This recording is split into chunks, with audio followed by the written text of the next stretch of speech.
Bagaimana kalau dahulu kita pernah pergi ke orang-orang pintar yang disarankan oleh teman-teman karena takutnya saya diobatin oleh orang yang katanya telah pergi ke orang pintar untuk mengobati saya dan saya pun balas kirimannya. Apakah dosa di masa lalu itu bisa diampuni? Apakah saya harus menghubungi orang pintar yang telah ya, memagari saya waktu itu dan meminta orang pintar itu untuk membatalkan apa yang telah dikirimkan orang pintar itu, atau alias dukun sekarang yang saya fahamin? Tentu saja ini perbuatan syirik, nggak boleh. Meminta tolong kepada dukun-dukun tersebut syirik, nggak boleh. Dan ini dosa besar, nggak boleh sama sekali. Harus ditinggalkan.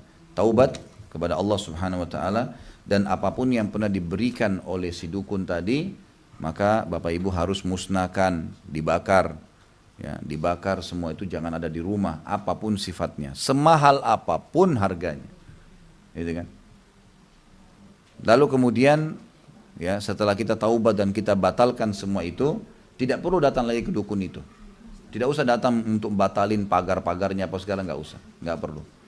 Bakar buhulnya, niat taubat kepada Allah Subhanahu Wa Taala. Kalau ada tanda-tanda kita terganggu, misal terganggunya mimpi buruk, misal seperti orang kalau kena sihir atau pernah ke dukun nih, biasanya mereka pada saat membatalkan sihir itu dengan membakar buhul-buhul, nanti dia mimpi dukunnya datang marahlah sama dia, atau ada syaitan yang ngamuk sama dia, atau dia tertimpa ini. Itu ruqyah saja. Ya. Minta kepada orang-orang yang memang ahlinya untuk meruqyah atau meluqyah sendiri. Ya, ruqyah sendiri, insya Allah ini akan bisa membatalkan apa yang mereka lakukan. Apakah saya harus keluar dari, apakah saya telah keluar dari Islam mungkin ya? Dan haruskah ulang syahadat?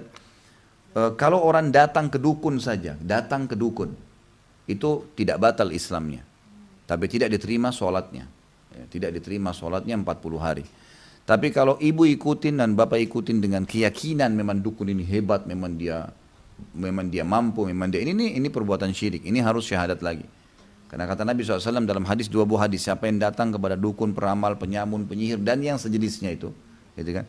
Kemudian bertanya, belum ada kata percaya di sini, bertanya, konsultasi, minta saran dan seterusnya, maka tidak diterima sholatnya 40 hari. Hadis yang lain, siapa yang datang kepada dukun, peramal, penyamun, penyihir, dan bertanya juga percaya, mengakui kehebatannya dan seterusnya, maka dia telah kufur kepada apa yang diturunkan kepada Muhammad SAW.